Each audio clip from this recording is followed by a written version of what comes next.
সভায় কি করব না করব, শোক সভা মানে সেখানে কোনো হাততালি দেওয়া যাবে না। এটা শোক সভার নিয়ম।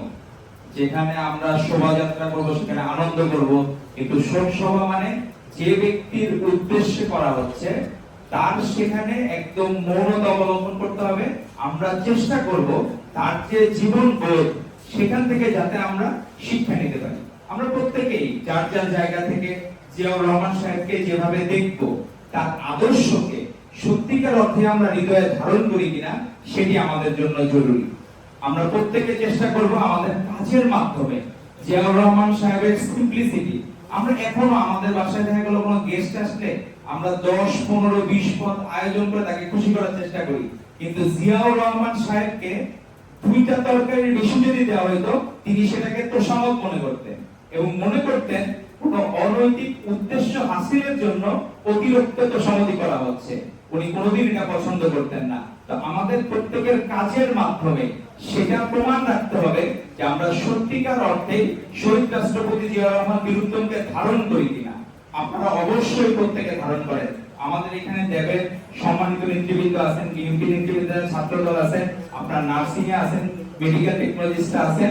আপনারা প্রত্যেকে ধারণ করেন বলেই 24-এর গণ অভ্যুত্থানের সময় আপনারা যার যার জায়গা থেকে ফ্যাসিবাদ বিরোধী আন্দোলনে অংশ নিয়েছিলেন। যার সেবার দরকার আপনারা সেবা দিয়েছেন। এই শিক্ষাই হচ্ছে জিয়াউর রহমানের শিক্ষা। কারণ আপনারা সে সময় যখন শহীদ রাষ্ট্রপতি জিয়াউর রহমান বীর উত্তম উনি তখন মেজর ছিলেন, সে সময় তাজউদ্দিন আহমেদের মেয়ে শাকিন আহমেদের একটা বই আছে নেতা ও পিতা। সেই বইয়ে উল্লেখ করা ছিল যে মুজিব কাকুকে তখন তো যে মানে যেহেতু ইয়া ছিল তাজউদ্দিন আহমেদ আর শেখ মুজিব, তখন বলছে মুজিব কাকুকে স্বাধীনতা ঘোষণা দেওয়ার জন্য বাবা ড্রাফট করে নিয়ে গেছিলেন, কিন্তু কাকু ঘোষণা দেন নাই। উনি বলেছিলেন নাকে তেল দিয়ে ঘুমাও, আগামী 2 দিন হরতাল দেখেছি। এবং এটাও বলেছিলেন তোমরা কি আমাকে রাষ্ট্রদ্রোহী মামলা আসামি বানাতে চাও কিনা। সে সময়ও কিন্তু বীরের ভূমিকায় অবতীর্ণ হয়েছিলেন শহীদ রাষ্ট্রপতি জিয়াউর রহমান বীর উত্তম, স্বাধীনতার ঘোষণা দিয়েছিলেন। আপনারা প্রত্যেকেই এই ডাক্তার বলেন, নার্স বলেন, মেডিকেল টেকনোলজিস্ট বলেন, প্রত্যেকেই কিন্তু সে সময় যারা কাতরাচ্ছে বেড়ে চিকিৎসা সেবা দিলে আপনাদের চাকরি চলে যেতে পারে, কিন্তু সেখানেও কিন্তু আপনারা আপোষ করেন নাই। তাহলে বোঝা যায় আপনারা হৃদয়ে সত্যিকার অর্থে জিয়াউর রহমানকে ধারণ করেন এবং মনে প্রাণে ধারণ করেন। সেজন্য সে সময় আপনারা ফ্যাসিবাদের রক্তচক্ষুকে উপেক্ষা করে ঠিকই বাংলাদেশ প্রেমী হিসেবে আপনারা দাঁড়িয়েছিলেন, বাংলাদেশি জাতীয়তাবাদকে আপনারা ধারণ করেছিলেন, এজন্য আপনারা সেবাগুলো দিয়েছিলেন।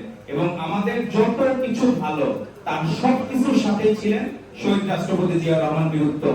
কেউ যদি ঢাকা শহরে হুট করে চলে আসে, দেখা গেল প্রেস ক্লাবে গেল, সেটাও জিয়াউর রহমান বীর উত্তম। কেউ ভালো টেস্টের জন্য আইসিডিটিতে চলে গেল, সেখানেও জিয়াউর রহমান বীর উত্তম। কেউ যদি হার্ট অ্যাটাক হয় চলে আসলো এনআইসিবিটিতে, সেটাও জিয়াউর রহমান বীর উত্তম।